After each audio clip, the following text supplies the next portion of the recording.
고린도후서 5장 1절부터 4절까지 한번 읽어보겠습니다. 고린도후서 5장 1절부터 4절까지 읽겠습니다.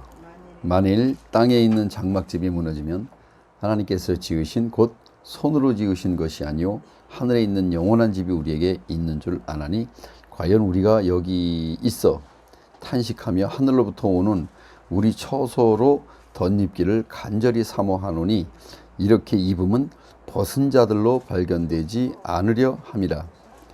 이 장막에 있는 우리가 짐진 것 같이 탄식하는 것은 벗고자 함이 아니요 오직 덧입고자 함이니 죽을 것이 생명에게 삼킴바 되게 하려 함이라.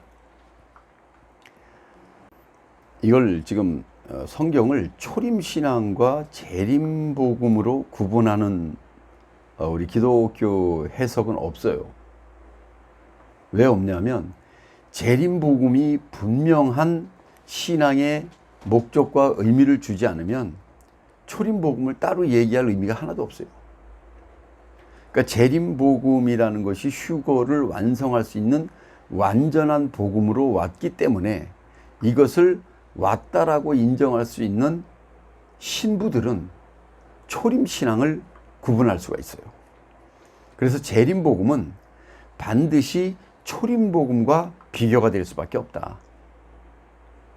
그러니까 초림복음의 신앙을 우리가 이제까지 수 없는 세월을 듣고 그것을 지키려고 노력했고 그것을 하나님 안에서 신앙으로 가지고 왔어요.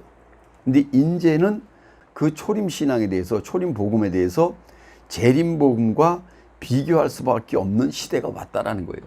이것은 지금이 재림복음이라는 휴거의 확증을 주는 말씀이 허락이 된 시대라는 것을 반증해 주는 거예요. 그래서 이것은 우리 인류가 원컨 원치 않건 아무런 상관이 없어요. 하나님의 일이 그래요. 그리고 하나님의 일은 항상 소수. 그러니까 이 소수라고 얘기를 하면 또 어떤 또 반론이 제기가 되냐면 그 이단들이 또 소수이기 때문에 우리만 옳다. 이런 것도 반영이 될 수는 있지만 어쨌든 하나님의 일은 작은 것으로 큰 것을 치는, 그래서 하나님이 선택한 것이 이스라엘이라는 지극히 작은 나라예요. 이 지극히 작은 나라를 통해서 전 세계를 치리할 수 있는 그런 하나님의 능력을 부여한 거예요. 그러니까 이스라엘을 보면은 하나님의 역사를 우리가 알 수 있다고 그러잖아요. 구약에 수많은 기록 내용이 아주 작은 것으로 아주 큰 것을 치는 그런 내용이 너무 많아요.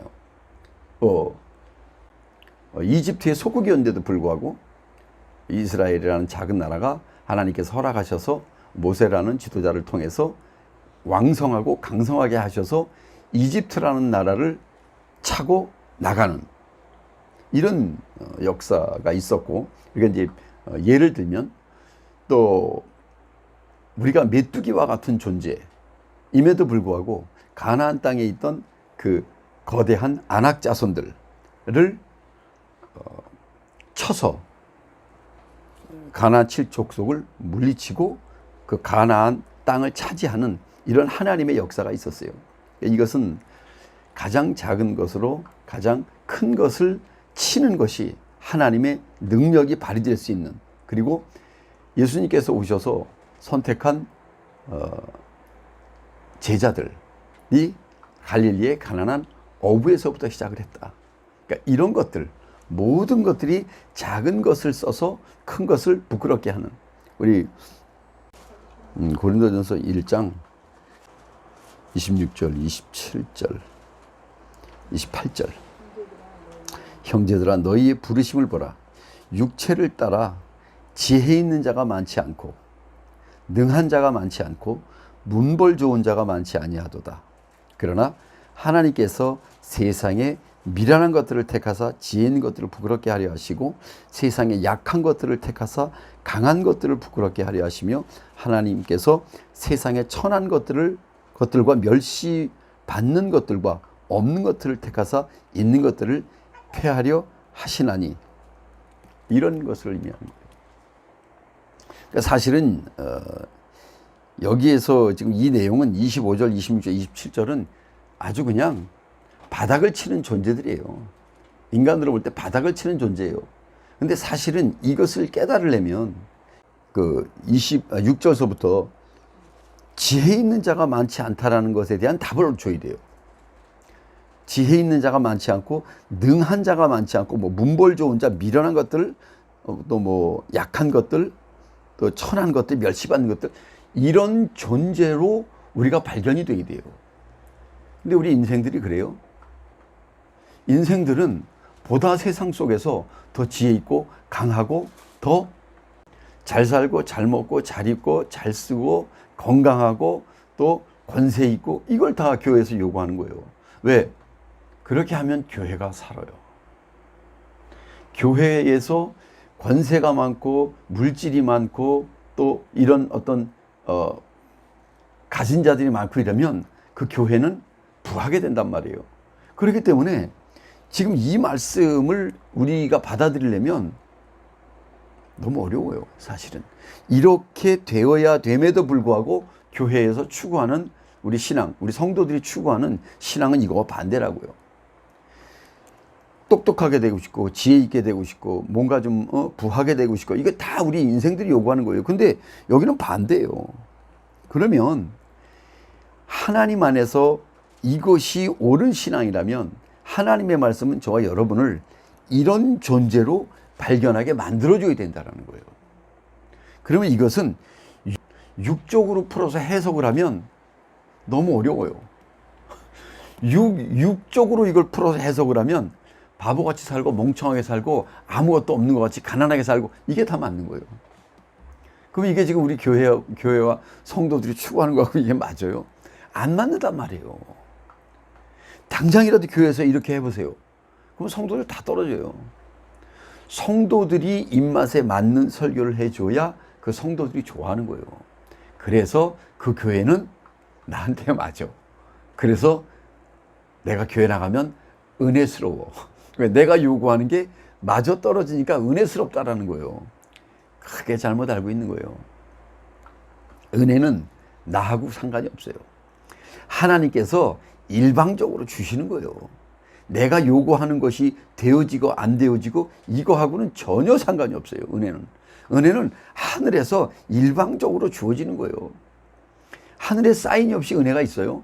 이 땅에서 받는 은혜가 뭐예요? 잘 먹고 잘 살고 잘 입고 평안하고 안전하고, 이거 아니에요. 이거는 세상이 주는 평안이에요. 성경에 뭐라 그래요? 내가 주는 평안은 세상이 주는 것과 같지 않대요. 그러면 하늘에서 주는 평안이 무엇인가를 깨달을 수 있어야 된다는 거예요. 그러니까 인생이라는 건 그래요. 죽을 때까지 깨닫는 거예요. 죽을 때까지. 세상을 보고 깨닫고, 인생들을 보고 깨닫고, 자기 자신을 보고 깨닫고. 인생은 끝없는 깨달음이에요. 죽을 때까지 깨닫는 거예요. 왜? 죽는 것이 인생의 마지막이잖아요. 그 마지막을 경험해 보는 게 엔딩 타임이에요. 그 마지막이. 그러면 그 이전의 삶이라는 건 뭐예요? 죽음을 경험해 보지 못했잖아요. 거기까지 경험을 해보면 그게 다 깨닫는 거예요. 그러니까 죽을 때까지 인생은 깨닫는 거예요. 계속 깨달으면서 가는 거예요. 그러니까 이런 말씀들이 분명히 여기에 기록되어 있어서 이렇게 되어야 되는데 안 된다라는 거. 그럼 이건 뭐예요? 안 되기 때문에 우리 그리스도인들한테는 그냥 다 율법이에요. 다. 왜? 되지도 않는 말씀을 이렇게 되라고 써놨으니 되어야 된다라는 거예요.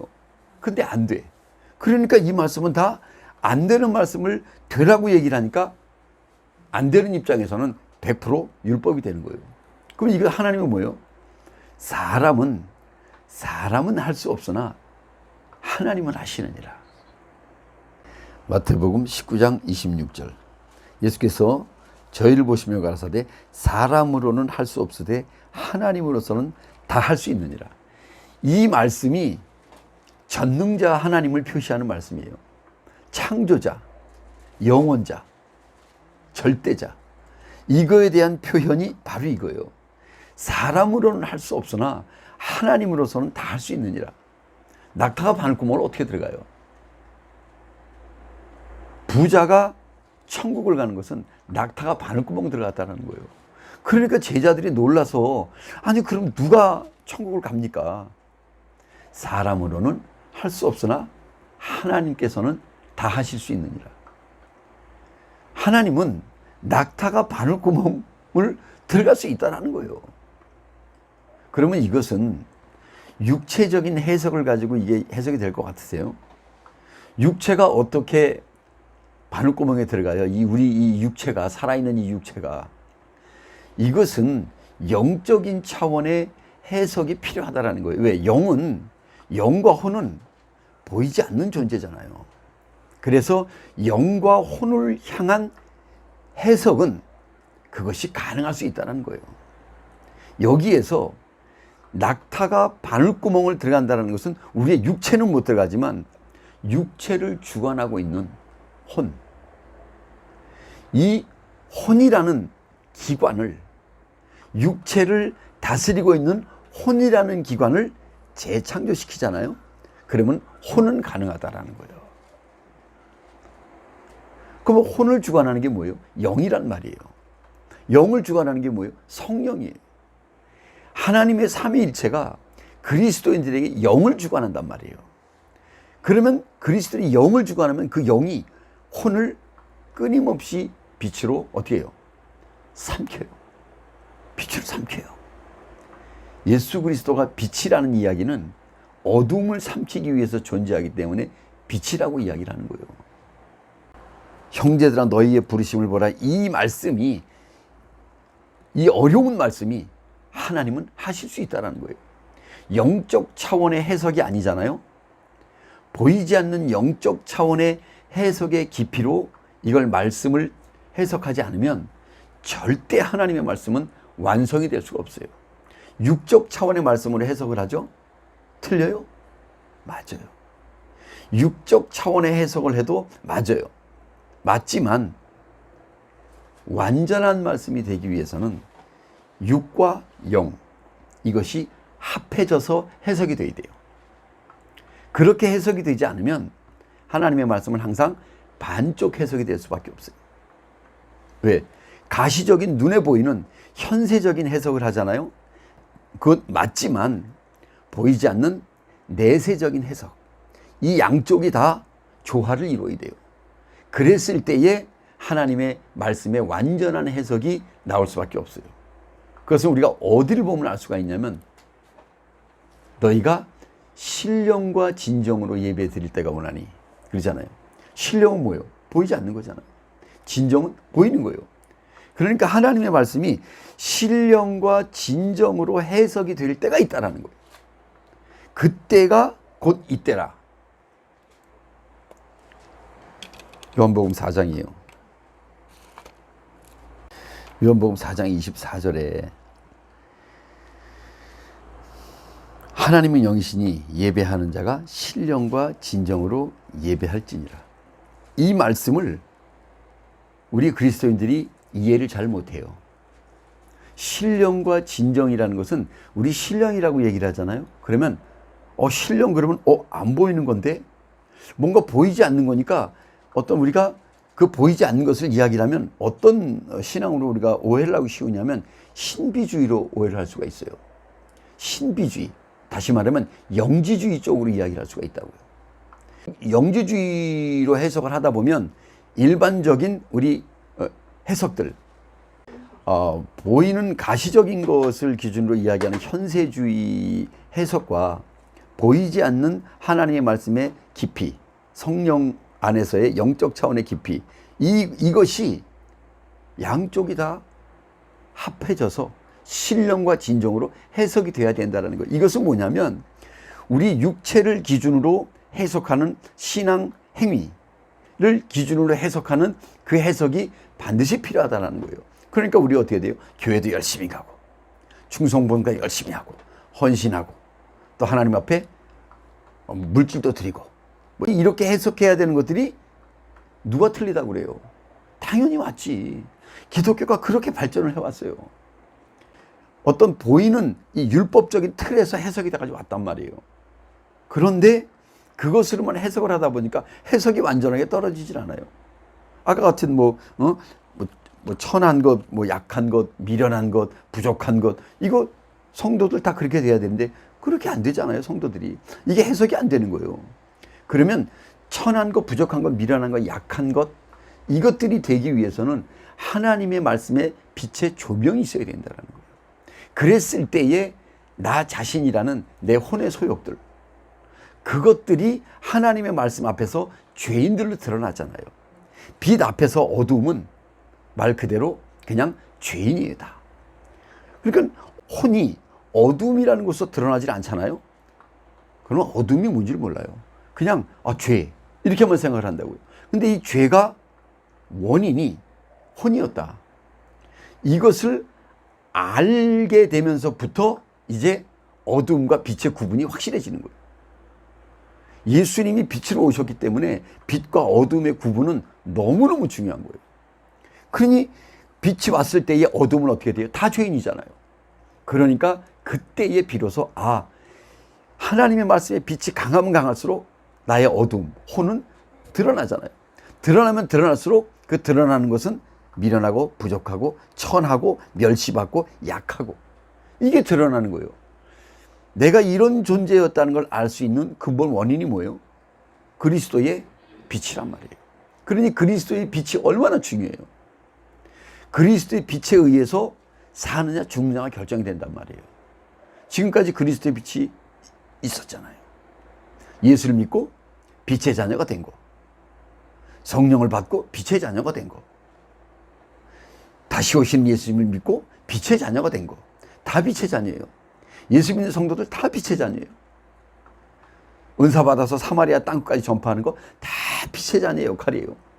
그런데 마지막 주님이 오실 때는 빛의 자녀 가운데서 뭐가 돼 있어야 돼요? 낮의 자녀가 돼 있어야 된다. 낮의 자녀. 낮의 자녀가 아니면은 빛의 자녀임에도 불구하고 어둠의 자녀라는 거예요. 달과 별의 영광에 속한 신앙은 어둠의 자녀가 될 수밖에 없다라는 거예요. 언제? 낮의 자녀가 출현할 때는 달과 별의 신앙에 속한 성도들은 다 밤의 자녀가 되는 거예요. 왜? 안 믿는 자들이 빛이 없는데 낮과 밤이 무슨 필요가 있어요? 그건 빛 자체가 없어요. 근데 예수님은 빛을 기준으로 해석을 해야 된다는 거예요. 그래서 밤에도 달과 별이라는 빛이 존재하고 있다는 것을 새삼 해석에 포함시키지 않으면 안 된다는 거죠. 특히 낮의 자녀를 완성하는 해의 영광의 빛, 예수님께서 내가 갔다가 다시 오마.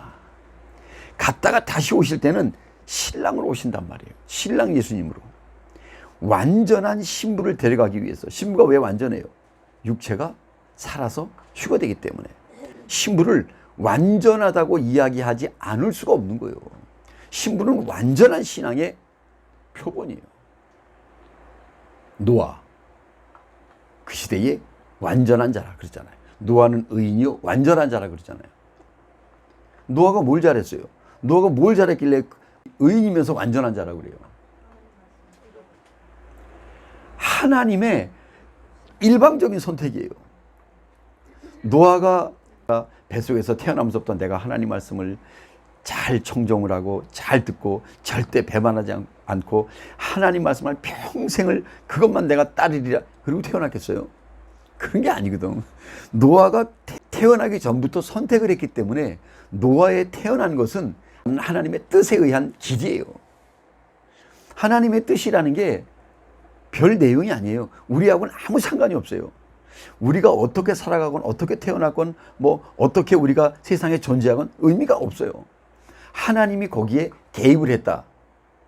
그럼 하나님의 뜻이에요. 하나님의 운행이 우리 인생에게 개입이 됐다. 그건 하나님의 뜻이 거기에 포함이 되기 시작하는 거예요. 그러면 안 믿는 자들은 뭐예요? 하나님의 뜻 안에 있다. 없다. 뭐겠어요? 있는 거예요, 다. 다 있는 거예요.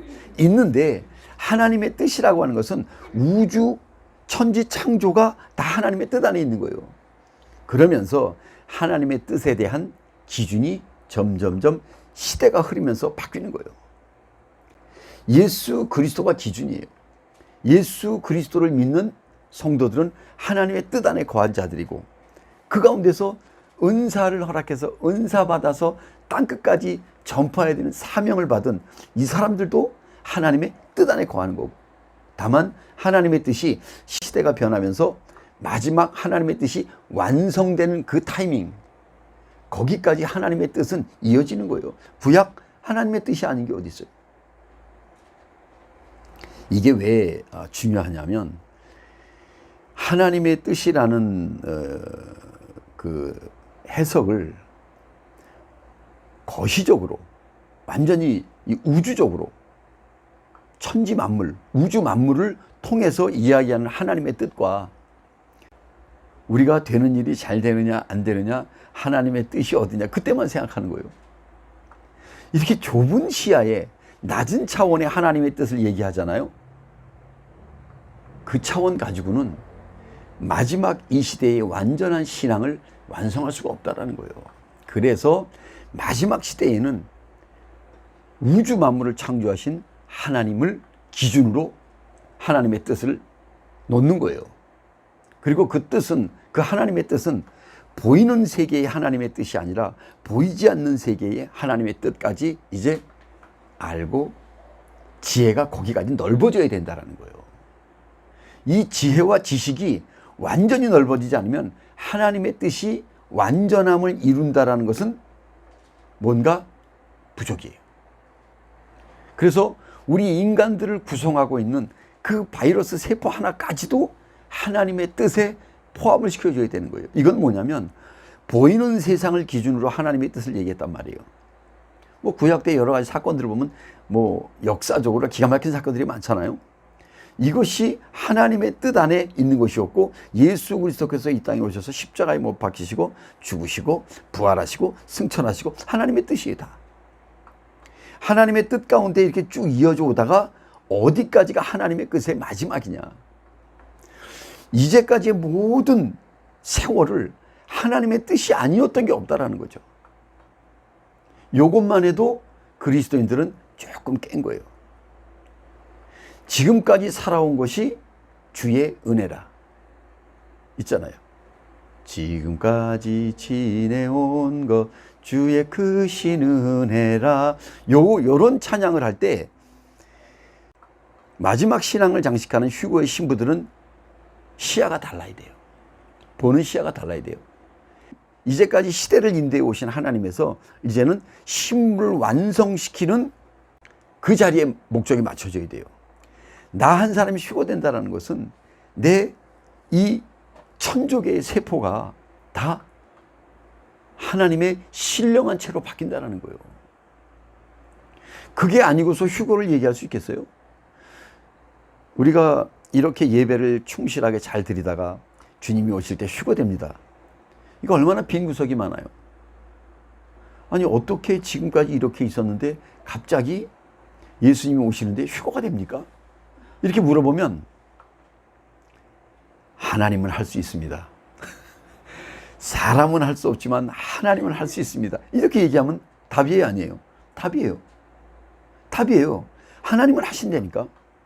근데 하나님이 뭐가 부족해서 사람들한테 세세하게 설명을 다 해주시고도 남음이 있는 분이 그냥 너희들 그렇게 예배 드리다 보면 내가 어느 날 갈 테니까 그냥 휴거시켜줄게. 의문이 너무 많잖아요. 의문이 너무 많. 이 성경 말씀에 의문이 너무 많잖아요. 이 모든 성경은 뭐예요? 하나님의 교훈이란 말이에요. 이 말씀은 교훈이에요. 하나님의 지혜와 지식을 담는 교훈이라니까, 담아주는. 그러면 이 지혜와 지식의 교훈의 기초가 뭐예요? 예수 그리스도예요. 예수 그리스도 안에서 이것을 내 안에 담는 자들마다 지혜와 지식이 늘어나는 거예요. 완전한 지혜와 지식을 받았을 때에 휴거가 일어날 수 있다는 것은 틀림없는 사실이에요. 중요한 건 뭐냐면 완전한 지혜와 지식이 뭐냐? 완전한 지혜와 지식이 뭐냐? 이제까지 예수 믿었던 사람은 뭐고, 그러면 은사 받아서 성령 충만 외쳐서 은사에 해당된 사람은 뭐고, 마지막 때 휴거된다는 이 사람들은 도대체 뭐냐? 무엇을 기준으로 이야기하는 거냐? 뭐예요? 그리스도를 기준으로 이야기하는 거예요. 그리스도는 세 번의 약속이니까. 그리스도는 세 번의 약속이기 때문에 이 약속을 우리는 주 예수를 믿으라는 약속이 있었구나. 성령을 받으라는 약속이 있었구나. 신랑을 맞으라는 약속이 있었구나. 이렇게 알면 곤란하다는 거예요. 약속이라는 거는 그리스도고 그리스도는 말씀이라는 거예요. 말씀의 깊이의 해석이 다르다라는 거예요. 주 예수를 믿으라 영적 구원을 받은 사람들은 성경 전체가 영적 구원을 받기에 합당하게 해석이 되는 거예요. 그리고 성령을 받으라 은사자들 사마리아 땅끝까지 전파하려면 그 사람들은 성경의 해석이 처음 믿었던 주 예수를 믿으라라는 이 사람들과는 다른 신앙 해석이 나와야 돼요. 성경 말씀의 깊이가 달라야 돼요. 그래서 은사 충만을 부르짖는 이 목회자들이 설교할 때 엄청난 사람들이 몰려오고 그랬잖아요. 순복음교회 같은 경우는 6, 70만이 이렇게 사람들이 모일 수 있었던 거, 이것은 뭐예요? 이적과 기사와 표적을 보기 위해서도 그랬지만 이적과 기사와 표적을 본 성도들이 성경 말씀을 들을 때에 그 말씀의 오묘함, 이적과 기사와 표적을 보고 그 말씀을 들을 때는 그 말씀의 깊이가 달라요. 왜? 살아계신 하나님이라는 것을 체험을 하고 그 말씀을 듣잖아요. 그러면 그 말씀이 내 안에 팍팍 박힌다니까. 체험을 하면서 받았기 때문에. 체험을 하지 않고 말씀을 들어봐요. 그래, 하나님이 그렇구나, 예수님이 그렇구나, 그거예요. 근데 성령을 받으니까 가슴이 뜨거워지고 방언이 나오고 병자가 고침을 받고 이런단 말이에요. 그러면 야, 살아계신 하나님이구나, 이 말씀이 막 내 몸에 팍팍 박히는 거예요. 그 정도는 능력이 있다라는 거예요. 그건 뭐의 능력이에요? 말씀의 능력이에요, 결과적으로. 왜? 기적과 이사와 표적은 말씀을 들을 때 그 말씀이 얼마나 강하게 나에게 들어오느냐, 얼마나 나라는 존재를 강하게 때리고 들어오느냐, 그거예요. 그러니까 말씀의 깊이가 다르잖아요. 그래서 초점은 그리스도고 그리스도는 말씀이고 말씀은 세 번의 약속이고 세 번의 약속은 그 빛의 강함이 다르다라는 거예요. 그러면 지금까지 은사를 통해서 뜨거운 말씀이 주어졌단 말이에요. 그래서 이 사람들은 깊은 기도를 할 수가 있는 거예요. 왜? 살아계신 하나님과의 교제거든. 그러니까 깊은 기도가 가능한 거예요. 물론 성령께서 인도도 해주지만, 근데 이것으로 휴거가 될 수 있었느냐? 이제까지 성령의 은사 충만으로 휴거된 자는 아무도 없어요. 만약에 그게 될 수 있었다면 예수님이 다시 오신다는 약속은 그렇게 큰 의미가 없어요. 예수님은 분명히 사마리아와 땅끝까지 전하기 위해서 내가 보혜사 성령을 너에게 보내준다 그랬어요. 또 다른 보혜사라고 그랬단 말이에요. 그러니까 예수님 자신도 보혜사예요. 하나님에게 보내심을 받았기 때문에. 그리고 내가 또 다른 보혜사를 보내준다고 얘기했던 것은 성령을 보내준다라는 거죠. 예수님께서 성령을 보내줘요. 예수님이 다시 오신다라는 거예요. 이때는 뭘로 오세요? 창조주 하나님으로 오시는 거예요. 말씀이에요, 말씀. 창조주의 하나님의 완전한 말씀으로 오셔서 완전한 신부를 만들어서 육체, 영혼, 몸이 흠없이 보존되게 해주신다라는 거예요. 그것 때문에 이 말씀의 능력이 깊이가 달라야 돼요. 깊이와 넓이와 높이라고 얘기한 거 있잖아요. 우리 에베소서에서 늘 이야기하잖아요. 하나님의 말씀의 깊이와 넓이와 높이라는 것은 약속에 따라서 그게 달라질 수밖에 없는 거예요. 왜? 완성도가 다르기 때문에. 신앙의 완성도가 달라요. 주님이 마지막 오실 때는 신앙의 완성도의 정점이에요. 그러니까 완전한 신앙을 완성을 해서 영혼 몸이 흠없이 보존되게 해주시겠다라는 거예요. 이 영혼 몸이 흠없이 보존된다는 것은 의미가 없어요. 우리의 힘이 1%라도 들어가잖아요. 그건 용납이 안 돼요. 죄는 용납이 안 돼요. 근데 우리의 힘이 없이 휴거돼야 되는데 우리의 힘이 없을 수가 있어요?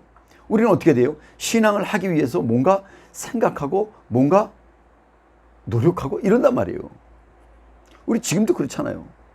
그럼 여기에서 도대체 우리 재림복음을 영접한 신부라 할지라도 이렇게 신앙 때문에 늘 현세를 살면서 같이 현세와 겸해서 같이 병행하면서 신앙을 키워야 되잖아요. 그러니까 현세를 보면서 내 신앙을 보니까 내 신앙이 약함을 보고 더 나아져야겠다는 생각을 하고 내 신앙이 강함을 보고 더 은혜를 받는단 말이에요. 근데 이런 것들이 결국 뭐예요? 자기 자신의 노력과 자기 자신의 힘이 거기에 포함이 될 수밖에 없다는 거예요. 이런 걸 놓고 본다면 그럼 신부들도 완전한 자력이라고 볼 수는 완전한 타력이라고 볼 수는 없지 않느냐 이렇게 되잖아요. 이런 것들이 사실은 비밀이 될 수밖에 없어요. 의인은 믿음으로 말미암아 살리라. 그러니까 이게 유업과 기업을 모르잖아요. 그럼 성경이 또 해석이 안 돼요. 유업적으로 예수를 믿으면 아무것도 한 게 없는데 영이 의롭대. 영이. 그래서 천국 가는 거예요. 이 원리는 하늘의 기준적 원리예요. 하늘의 진리예요, 그냥. 휴거되는 신부들도 자기 힘이 없이 어느 날 예수님께서 다시 오신다는 이 말씀을 전해 들었고 그 말씀의 내용을 듣게 되었고 말씀을 채우게 됐어요. 채우다 보니까 내가 다시 오실 예수님이라는 이 재림복음, 이 신랑 예수님을 들었는데 이것을 받고 채우다 보니까 이 말씀이 내 혼의 죄성들을 끊임없이 드러내고 이 드러낸 혼의 죄성들이 날마다 빛으로 화한다라는 거구나. 이것이 유업과 기업의 원리구나. 그렇다면 그 재림복음이라는 이 말씀을 듣고 믿게 되었다라는 그 자체가 성령의 사역이잖아요. 성령이 아니고서는 예수를 주라 시인할 수가 없어요. 성령이 아니고서는 예수 그리스도가 하나님의 아들이요 메시아라고 인정할 수가 없어요. 성령이 아니고서는 주님이 다시 오신다라는 이 재림복음의 말씀이 신랑 예수님이고 이 재림복음의 말씀이 휴거의 확증을 주는 말씀인지를 깨달을 수가 없어요. 확증을 받을 수가 없어요. 그러니까 재림복음을 성령을 통해서 듣고 믿게 됐는데 이것이 완전한 신앙이라고 인정을 해준 거예요. 그냥 여기까지가 휴거의 유업이잖아요. 그러니까 유업적으로 이야기를 하면 재림복음을 듣고 믿게 된 거, 이 자체가 휴거의 카트라인이에요. 이거를 일반 사람들이 이해하기가 어렵죠. 왜? 야, 재림복음을 듣고 믿게 됐는데 도대체 재림복음이 뭐야? 이렇게 되는 거 아니에요? 그렇죠? 성경은 귀 있는 자는 들을지어다 그래요. 성령이 함께하는 신앙은 심령을 가난하게 만들어요. 심령이 가난해져요. 그냥 나도 가난해지고 싶지 않은데 가난하게 돼요. 그냥. 그래서 누군가가 이런 말을 전하면 그게 뭐야? 그게 어떻게 되는 건데? 그게 왜 그래? 하고 거기에 관심을 갖지 않을 수가 없게 되는 거예요. 내가 관심을 가지려고 노력하는 건 이건 성령의 역사가 아니에요. 성령의 역사는 나는 아무것도 하지 않고 가만히 있는데 갑자기 그 소리가 내 귀에 계속 아른거리는 거예요. 그리고 그 말씀을 한번 듣고 싶은 거예요. 그리고 듣고 들어봤더니 그게 믿어지는 거예요. 이게 성령의 일이에요. 그러니까 이런 사람들이 되어지기가 너무 어렵죠. 너무 어려워요. 근데 사람은 할 수 없으나 하나님은 하시느니라가 이런 때 나오는 거예요. 하나님은 하신다라는 것이 추상적인 이야기가 아니에요. 하나님이 누구냐? 여기서부터 시작이 되는 거예요. 하나님이 누구냐? 예수 그리스도. 예수 그리스도는 누구냐? 말씀. 하나님이 하신다는 것은 말씀이 하신다라는 거예요. 이 말씀. 말씀의 해석의 깊이와 넓이와 높이가 별의 영광의 신앙을 만들고 달의 영광의 신앙을 만들고 해의 영광의 신앙을 만드는 거예요. 그래서 말씀마다 재림복음이라는 말씀으로 해석을 해서 깨닫지 못하잖아요. 그럼 이제 이게 안 되는 거예요. 이 말씀, 좋은 말씀 너무너무 많아요. 너무너무 많은데 이 말씀을 다 우리가 지키기 위해서 노력해야 된다는 신앙이 단 1%라도 있으면, 거기에 들어있으면, 자력의 신앙이 들어있으면 그거는 휴거복음이 될 수가 없어요. 휴거복음이 될 수가 없어요. 만일 땅에 있는 장막집이라고 그러잖아요. 땅에 있는 장막집. 이 땅을 우리는 어떻게 해석을 해요? 혼, 육체는 땅이에요. 흙이에요. 너희는 흙으로부터 왔으니 흙으로 돌아갈지니라. 그래요. 그럼 우린 흙이에요. 흙. 인간의 육체가 흙의 성분하고 똑같다고 그러잖아요. 흙으로 돌아가는 거예요, 다. 그러니까 성경을 볼 때는 땅이라고 얘기하면 육체를 봐야 되는 거예요. 땅이라고 얘기하면 육체를 봐야 되는 거고, 육체를 주관하는 게 혼이라는 거예요. 이 혼이라는 것 때문에 지금까지 성경이 완전한 답을 주지 못했던 거예요. 혼의 비밀이 감춰져 있었다는 거예요. 그럼 여기서 땅에 있는 우리의 장막집, 육체, 이걸 이제 우리가 일반적으로 해석을 하면, 육체가 무너지면 하나님께서 지으신 집, 그 손으로 지은 것이 아니요 하늘에 있는 영원한 집이 그래요. 그럼 어떻게 돼요? 육체가 죽으면 천국을 간다라는 거예요. 그 얘기 모르는 사람이 누가 있어요? 우리 성도들 중에서 이거 모르는 사람이 어디 있어요? 그러나 이 말씀이 휴거 때는 한 단계 깊이가 더 들어가야 된다는 거예요. 왜? 우리가 일반적으로 땅 그러면 육체, 이거 눈에 보이는 거잖아요. 이걸로 해석을 해가지고는 완전한 해석의 깊이에 이를 수가 없다는 거예요. 신령과 진정이라고 그랬잖아요. 우리가 진정적으로는 육체가 죽으면 영이 천국 간다. 이건 진정적인 해석이에요. 우리가 다 알 수 있는 해석이잖아요. 근데 여기 이 땅을 혼으로 해석을 하면, 휴거 때는 그래요. 휴거 때는 육체가 살아서 신령체로 바뀌는 거기 때문에 육체에 대한 비밀을 알지 못하면 육체가 신령체로 바뀔 수 있는 해답이 안 나와요. 그래서 육체, 땅에 있는 우리의 장막집, 혼을 이야기하는 거예요. 요게 비밀이에요. 성경에 수많은 비밀이라는 단어가 있어요. 여러분들 그 성경 앱에서 비밀이라는 걸 한번 쳐보세요. 수많은 말씀에 비밀이 나와요. 근데 그 비밀이 바로 육체를 주관하고 있는 혼을 이야기하는 거예요. 사도 바울이 그러잖아요. 내 안에 두 법이 있도다. 그러죠. 내 안에 두 법이 있다라는 거예요. 이것을 우리는 양심이라고 얘기를 하기도 하고 막 그래요. 뭘로 해석을 해도 상관이 없어요. 다만 휴거가 완성되는 마지막 때는 내 안에 두 법이 있도다. 이것은 영의 법과 혼의 법을 이야기해야 되는 거예요. 그래야 혼이 주관하고 있던 육체가 비밀이 다 드러나는 거예요. 육체의 비밀은 혼이고 혼의 비밀은 육체예요. 그래서 혼과 육은 사실은 비밀이에요, 다. 우리 이제 진정적으로 해석을 하면 육체가 뭐 천적의 세포로 돼 있고 뭐 그 안에 뭐 바이러스 이런 거 얼마든지 얘기할 수 있어요. 근데 안 보이는 거 아니에요. 안 보이는 거기 때문에 그냥 우리가 육체 그러면 육체 그냥 아무 생각 없어요. 육체가 죽으면 그럼 끝이에요. 이렇게 생각을 했기 때문에 지금까지는 육체가 죽었던 거예요. 근데 육체가 살아서 신령체로 바뀌어서 휴거가 되려면 육체를 주관하고 있는 혼의 죄성들, 내 자아, 이 자유의지, 이것들이 결국 뭐냐면 내 세포들이에요. 나를 주관하고 있는 내 세포들이에요. 이 세포들이 어떻게 돼요? 무너져야 된다는 거예요.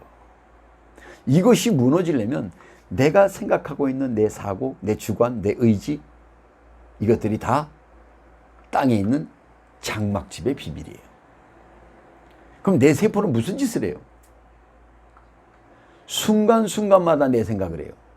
시간 분초마다 내 생각을 해요. 말씀을 들어도 내가 좋고 내가 나쁘고, 어디를 가도 내가 갈까 내가 가지 말까, 누굴 만나도 내가 만날까 내가 만나지 않고, 뭐 어떤 결정을 내도 내가 결정을 내고 내가 결정을 내지 않고, 다 나예요.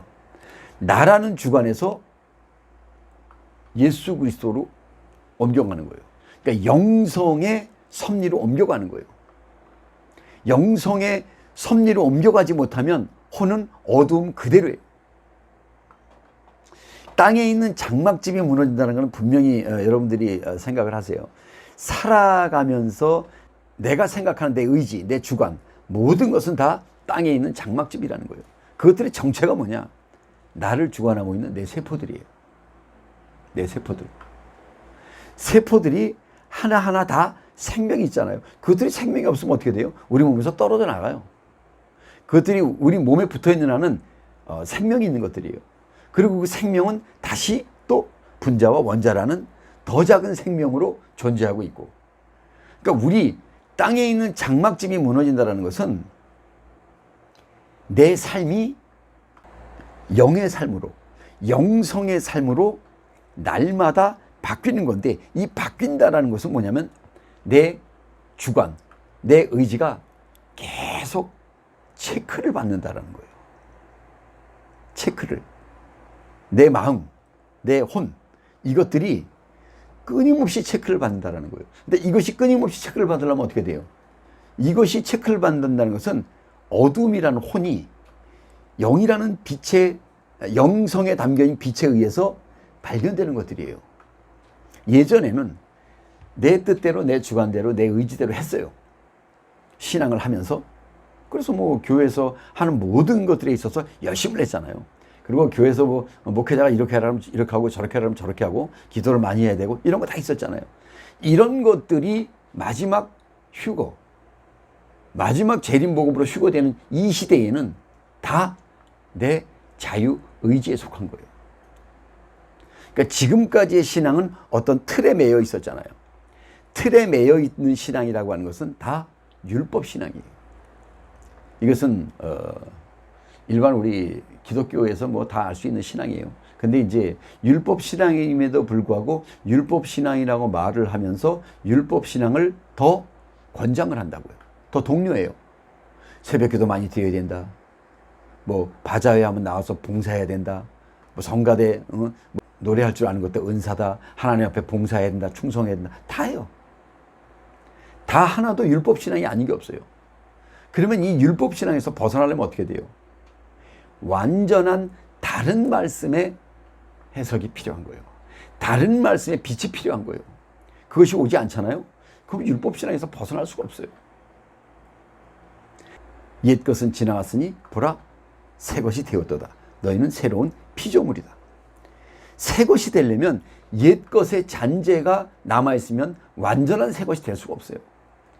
근데 이 새 것이라는 게 옛 것이라는 것을 물리치기 위해서 전혀 다른 차원의 말씀이 오는 거예요. 그래야 전혀 다른 차원의 말씀이 우리에게 왔을 때에 옛 것이라는 것을 내려놓을 수가 있는 거예요. 그리고 전혀 다른 차원의 새 것은 지난 것이 옛 것이었다는 것을 충분하게 인식시켜 줄 수 있는 말씀이 된다는 거예요. 그랬을 때에 새 것에 능력이 있는 거지, 새 것이라고 왔다고 그랬는데 오히려 옛 것이 더 좋아. 새 것이 알아들었는데 옛 것이 더 합리성이 있어. 그러면 안 되는 거예요. 알아들었다면 그럼 옛 것이 내가 여태껏 했던 신앙은 뭐야? 이거 완전 율법이네 라고 발견을 시켜줄 수가 있어야 돼요. 그래야 새 것이에요. 새 것이 오면 자동적으로 땅에 있는 장막집이 무너져요. 왜? 여기 보면 땅에 있는 장막집이 무너지면 하나님께서 지으신, 곧 손으로 지으신 것이 아니요 하늘에 있는 영원한 집이 우리에게 있는 줄 아나니 그러잖아요. 이게 지금 이렇게 얘기를 하잖아요. 이렇게 얘기를 하면 순서가 잘못된 거예요. 하늘에 있는 영원한 집이 우리에게 오면 땅에 있는 장막집이 무너지는 거지, 땅에 있는 장막집이 무너지면 하늘에 있는 영원한 집이 오는 게 아니에요. 거꾸로 된 거예요. 왜 이렇게 해놨냐? 비밀이기 때문에. 하늘에 있는 장막집이라는 말씀의 빛이 우리에게 왔을 때에 우리의 혼에 이 땅에 있는 장막집이 무너지는 거예요. 근데 이걸 이렇게 해석을 해놨기 때문에, 이렇게 기록을 해놨기 때문에 사람들은 땅에 있는 장막집이 먼저 무너지면 하늘에 있는 영원한 집이, 이렇게 생각을 하는 거예요. 그러면 성경은 뭐라 그래요? 예수를 깊이 생각하라. 너희는 예수를 깊이 생각하라. 그거잖아요.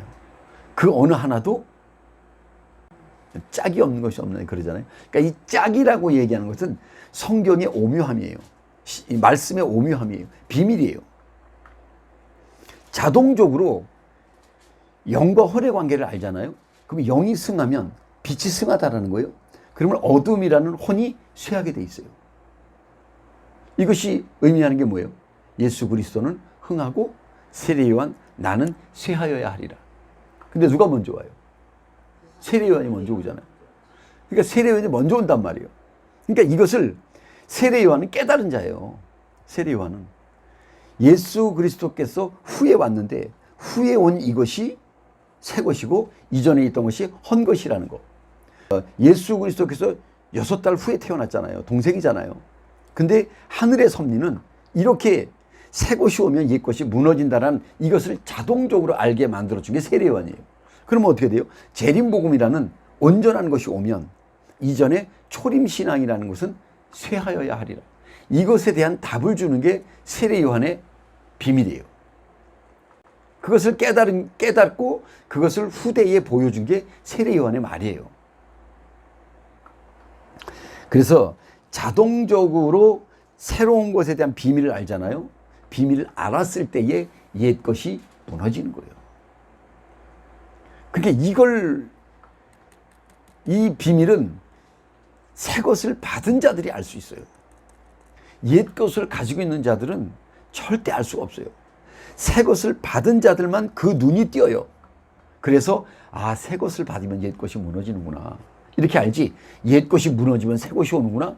이건 완전한 비밀이에요. 완전한 비밀. 그리고 그 2절 보시면 과연 우리가 여기서 탄식하며 하늘로부터 오는 우리 처소로 덧입기를 간절히 사모하노니. 그러니까 이런 심령이 가난한 자를 이야기하잖아요. 왜냐하면 덧입기를 간절히 사모한다는 것은 우리가 사모할 수 있는 게 아니에요. 뭘 알아야 사모를 하지. 초림신앙에 있는 우리 성도들은 여러분들 이렇게 예배드리다가 주님 오실 때 다 휴거될 줄 믿습니다. 사모할 게 뭐 있어요? 이렇게 됐다가 휴거가 되는구나. 이렇게 알고 있잖아요. 근데 재림복음을 영접한 신부들은 재림복음을 영접했지만 내 안에 혼의 죄성이 그대로 남아있는 걸 계속 보는 거예요. 그러니까 말씀으로 혼의 어둠을 날마다 빛으로 바뀌어서 빛으로 삼킴을 받아서 덧입어야 되는 거예요. 빛으로 덧입는 거예요. 이런 것을 사모하는 거예요. 이렇게 입음은 벗은 자들로 발견되지 않으려 함이라. 벗은 자와 입은 자의 비밀이에요. 벗은 것은 뭐예요? 입은 것이고 입은 것은 벗은 것이에요. 이게 참 오묘해요. 아담이 선악과를 따먹고 벗은 걸 알았어요. 벗기 전에 뭐 했었어요? 입고 있었어요. 빛의 갑옷을 입고 있었어요. 근데 선악과를 따먹으니까 벗었어요. 그러면 여기 지금 덧입기를 간절히 사모하느니 이렇게 보면 벗은 자들로 발견되지 않게 한다는 것은 내가 혼의 속성이 남아있는 자들로 발견되지 않으려고 한다는 거예요. 이것은 뭐예요? 재림복음으로 혼의 죄성들이 삼킴을 받아서 덧입기를 간절히 사모하는 거예요. 그러면 어떻게 돼요? 빛이 우리에게 와서 빛으로 입은 자는 어둠을 벗은 자들이 되는 거예요. 그러니까 빛의 갑옷을 입으면 입을수록 어둠의 옷은 벗어지는 거예요. 자동적으로. 여기 4절에 보시면 이 장막에 있는 우리가 짐진 자 같이 탄식하는 것은 벗고자 함이 아니요 오직 덧입고자 함이니 그러죠. 우리가 탄식하는 게 뭐예요? 신부들의 탄식을 이야기하는 거예요. 초림신앙의 탄식은 무슨 탄식이에요?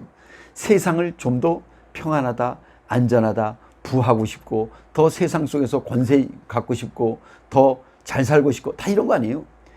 이것은 신앙과 무관한 거예요. 여기에서 이 장막에 있는 우리가 짐진 것 같이 탄식하는 것은 벗고자 함이니까 탄식이라는 것은 신앙 안에서의 탄식이에요. 빛으로 우리가 날마다 덧입으려고 하는데 여기서 덧입지 못해서 자기 혼의 어둠을 보면서 탄식하는 것은 오직 덧입고자 함이니 그러죠. 재림복음의 빛으로 덧입고자 한다는 거예요. 혼의 탄식을 이야기하는 거고 죽을 것이 생명에게 삼킨 바. 어서 많이 들어본 것 같지 않아요? 죽을 것이 생명에 삼킨 바 된다는 거예요. 죽을 것이 뭐예요? 혼 때문에 육체가 죽었잖아요. 그러니까 이것이 삼킨 바 된다는 것은 영성의 빛에, 재림복음의 빛이 영성에 있는 그 빛에 의해서 삼킨 바 된다는 얘기예요. 그래서 어둠이 빛에 삼킨 바 되면 빛으로 덧입는 거예요. 그래서 신부들은 날마다 빛으로 덧입고자 한다는 거예요. 그것이 죽을 것이 생명에게 삼킨 바 되게 한다는 거예요. 혼 때문에 죽었던 육체가 재림복음의 영성에 의해서 삼킨 바 된다는 거예요. 혼이. 그래서 죽을 것이 죽지 아니할 것으로 화한다라는 거예요. 그 답이 어디 있어요? 고린도전서 그 유명한 휴거에서 빼놓을 수 없는 말씀이 있잖아요. 15장 51절 보라 내가 너희에게 비밀을 말하노니 우리가 다 잠잘 것이 아니오 마지막 나팔에 순식간에 변화하리니 다 변화하리니 나팔 소리가 나면 죽은 자들이 썩지 아니할 것으로 다시 살고 이게 삼킴 받으니까 다시 살고 우리도 변화하리라. 이 썩을 것이 불갑을 썩지 아니함을 입겠고 이 죽을 것이 죽지 아니함을 입으리로다. 이 썩을 것이 썩지 아니함을 입고 이 죽을 것이 죽지 아니함을 입을 때에는 사망이 이김에 삼킴 받으리라. 이거예요. 삼킴 받는다라는 것은 혼의 어둠이 영성의 빛에 의해서 삼킴 받는 거예요. 빛으로 날마다 삼킴을 받는 거예요. 그랬을 때에 우리의 세포들이죠. 이 세포들, 우리의 자아, 자유의지, 이것들이 세포고 이 세포들이 내 자아로 나타날 때마다 혼의 어둠이 드러나는 거예요. 그리고 그 나타날 때마다 발견됐기 때문에 그것을 삼키는 거예요. 이것은 우리가 한 게 아니에요. 재림복음의 빛이 우리에게 있어서 그 빛이 우리의 혼의 어둠을 드러내고 그것을 삼킨 거예요. 그러니까 우리는 어떻게 돼요? 그냥 재림복음에 의해서 휴거의 확증을 얻게 되는 존재들이에요. 그러니까 날마다 살아가면서 우리는 안 되는데 하나님이 하시는 거예요. 인간으로 할 수 없는 것을 하나님이 하시는 거예요. 그 혼의 죄성, 그걸 도저히 어떻게 빛으로 화할 수가 없는데 마지막 해의 영광의 재림복음이 오셔서 신랑 예수님이 오셔서 우리의 혼의 죄성들을 하나하나 지금 삼키는 작업을 하고 있는 거예요. 그래서 사망이라는 혼이 생명이라는 이 영성의 빛에 의해서 삼킨 바 되어서 휴거가 완성이 되는 거예요. 그 과정이 아니면은 휴거에 대한 구체적인 답을 이야기할 수가 없어요.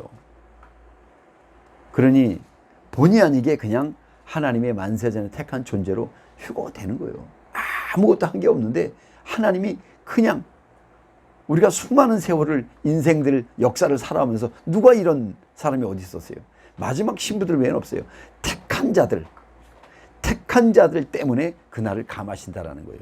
7년 대환란의 날을 이 택한 자들이 사망이 생명의 삼킨 바 돼서 빛으로 화해야 되거든. 그래서 신령체로 만들어야 돼요. 그렇지 않으면 휴거가 안 되거든. 이 택한 자들 때문에 지금 환란이 여기에 나타나지 않는 거예요. 택한 자들의 완전한 생명으로 휴거의 완전한 신령체로 발견되어져야 하기 때문에 지금 그 유예 기간을 준 거예요. 신부들에게는. 그러니 예수님을 우습게 보지 마세요. 그 하나님 예수님은 우리를 이 우주의 그 어떤 것보다도 가장 높은 자리에 올려서 마지막 새 예루살렘 성, 뭐라 그래요? 성경에는 하늘에서 새 예루살렘 성이 내려오니 신부가 단장한 것 같더라.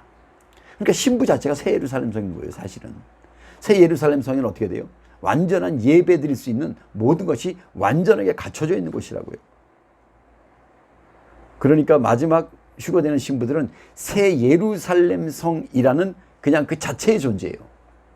이 존재는 여기서 만들어지고 이후에는 뭐예요? 그 새 예루살렘 성이라는 그 곳에서 그냥 누리기만 하는 거예요. 그래서 이 복음이라는 게 복된 소리잖아요. 복된 소리. 그러니까 복된 소리라는 것은 하늘의 소망을 그냥 한없이 주는 거예요. 그게 복음이에요. 마지막 복음은 기가 막힌 복음이에요. 재림 복음. 마치겠습니다.